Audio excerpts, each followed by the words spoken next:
PDP ini bukan positif, bukan dikucilkan, bukan dengan cara dipisahin, bukan dengan cara dibenci.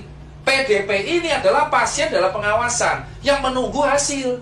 Kayak saya kemarin masuk rumah sakit, saya gejalanya 3 yang memenuhi: batuk, demam, baru 1 hari demamnya, dan riwayat kontak dengan red zone. Ternyata di hari kedua gejala saya sembuh. Saya langsung turun status jadi ODP. Di rapid saya pertama kali saya negatif. 7 hari kemudian saya di rapid negatif, saya keluar. Sambil nunggu, nggak perlu nunggu swab kalau misalkan rapid 2 kali dalam 7 hari itu negatif terus. So PDP itu bukan pasien COVID. PDP adalah pasien dalam pengawasan yang gejalanya mirip COVID, tetapi tesnya belum keluar atau tesnya pun negatif. Maka dinamakan PDP. Lah terus kenapa harus dikarantina? Ya karena tesnya belum keluar. Kalau tesnya udah keluar, ya kalau tesnya udah keluar dan negatif, dia keluar di rumah sakit. Contoh kayak Wisma Atlet. Tadi dokter TNI dari Wisma Atlet mengatakan ke saya, kalau misalkan PDP ini udah sembuh, negatif semua, dia keluar suruh karantina mandiri di rumah, jaga-jaga tidak menularkan. Ini PDP. So kalau ada kemarin masyarakat pemberitaan ODP ditolak, ODP diusir, PDP diusir, itu memalukan. Itu memalukan. Itu bukan pasien positif. OTG pun dia positif tapi gak ada gejala. Mereka akan aman kalau dikarantina mandiri. Nah kalian sebagai warga itu harusnya membantu, ngasih makan tiap hari, diorderin Gojek, nanti ditransfer. Jangan malah diusir. Nah terus siapa Mas Tirta yang harus dikarantina di rumah sakit? Yakni pasien yang tegak positif COVID dan bergejala. So kalau ada berita, Mas, teman saya positif COVID kok disuruh pulang karena nggak ada gejala. That's the meaning of carrier or OTG. So dia dikarantina mandiri di rumah karena nggak ada gejala. Kalau orang-orang yang nggak ada gejala dan positif COVID dikarantina di rumah sakit, ya tempatnya malah jadi penuh. Rumah sakit itu untuk orang triase merah, untuk orang triase merah yang bergejala dan PDP kuning yang bergejala, sehingga mereka harus disembuhin dahulu. So, teman-teman sekalian, pasien yang paling berbahaya, yang paling harus kita utamakan adalah pasien COVID-19 positif dengan gejala parah. Itu dikarantina isolasi. So, yang dikarantina berarti ada 2 di rumah sakit, yaitu PDP, yaitu pasien bergejala tapi belum tegak diagnosanya COVID karena gejalanya doang, karena hasil belum keluar, dan pasien yang tegak COVID dengan gejala. So, ODP dan OTG itu di rumah.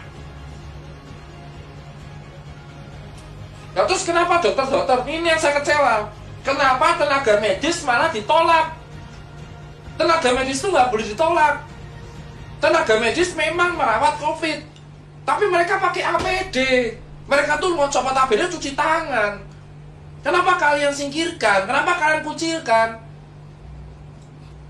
Itu tolong jangan ngucil-ngucilin orang-orang tenaga medis. Dia manusia, dia itu penyelamat. Di Cina, orang tenaga medis masuk ke rumah dikasih bunga, dikasih surat. Di sini ada orang curhat tiap hari, pasti ada. Dokter nangis karena dikucilin lingkungannya. Diusir dari kosan. Diusir dari kosan. Mereka ini statusnya dokter, itu ODP. Mereka punya riwayat kontak dengan pasien positif, tapi mereka nggak bergejala. Dan mereka juga dites rapid tiap hari, Bapak. Tiap 7 hari mereka tuh tes rapid. Kalau sudah positif dia dirumahkan. Sistem jaganya tenaga medis itu 14 hari off, 14 hari on. Jadi 14 hari jaga, 14 hari off turun. Jadi mereka itu bukan orang yang aib gitu loh Pak. COVID itu kayak TBC Pak. TBC bahkan lebih berbahaya. Dia airborne disease. Dan TBC itu diremehin di Indonesia. Bahkan sudah ada vaksinnya BCG. TBC selama dulu airborne disease, gak ada kayak gini. Padahal TBC itu kalau batuk, virusnya Mycobacterium tuberculosis itu bertahan di udara selama berjam-jam. Dan pengobatannya TBC itu 6 bulan. Belum campak. Tapi kenapa COVID dianggap aib, tapi TBC enggak? Padahal lebih parah TBC. Saya penderita TBC, 10 bulan saya baru sembuh. Usia 8 tahun sampai 9 tahun. So buat teman-teman semua, tenaga medis itu memang masuknya ODP. Tapi bukan dijauhin, karena mereka juga cek tiap hari. Kalau ada gejala, mereka PDP di swab negatif. Sampai mereka negatif, mereka dirumahkan kalau mereka udah ada gejala. Dan mereka tuh dokter, mereka tahu, mereka nggak bisa nularin ke orang. Mereka harus jaga diri mereka sendiri. Bukan berarti ya, mereka tuh butuh support. Kita tuh butuh support. Nah ini sekarang jelas. Yang kelima apa? Jenazah. Kenapa jenazah harus ada metode khusus? Gini Pak, di undang-undang, saya lupa undang-undangnya berapa, mungkin teman-teman hukum bisa melengkapi, bahwa pada dasarnya di Indonesia, kalau ada penyakit wabah, itu ada teknik pemandian dan penguburannya. COVID itu kategorinya wabah, pandemik. Mau dia menular lewat cairan dan droplet, tetap ini harus mengikuti prosedural penguburan jenazah sesuai undang-undang. Yaitu yang ngubur harus tenaga medis, pakai APD lengkap, even itu tukang gali kuburnya, dan dikasih kain kafan, dikasih plastik, dibungkus peti mati, lalu dibungkus lagi plastik, dikuburin, gitu loh. Nah terus kenapa jenazahnya ditolak? Saya udah bilang, COVID tidak menular lewat airborne.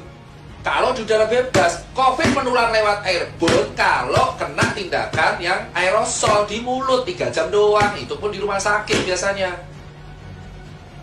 Jenazah ini harus kayak gituin karena itu undang-undang, namanya teknik pemulasaran atau apalah. Teknik pengubaran sesuai undang-undang. Karena wabah. Dan yang paling bisa kena itu ya tukang kuburnya. Kenapa kalian di desa malah nolak jenazahnya?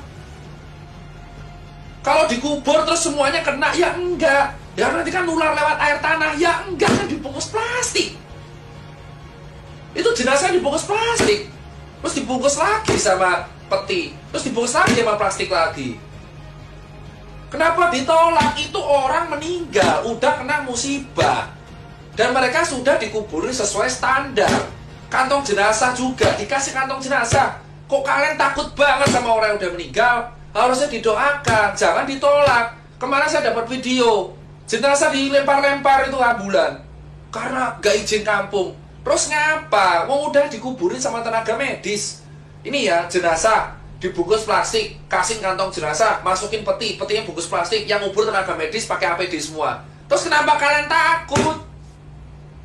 Itu nggak nular lewat airborne. Yang bisa nular itu adalah dropletnya.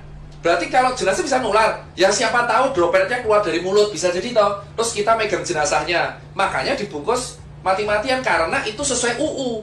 Penyakit apapun yang dikategorikan WHO wabah, itu harus penguburannya khusus. Mau dia penularannya droplet, cairan, airborne, kalau udah wabah pandemik, penguburannya khusus. Kalau nggak khusus, itu melanggar undang-undang. Jadi kalian nggak perlu takut sama orang mati. Mereka itu udah kena musibah, takdir. Itu aja edukasi dari saya bagian 1.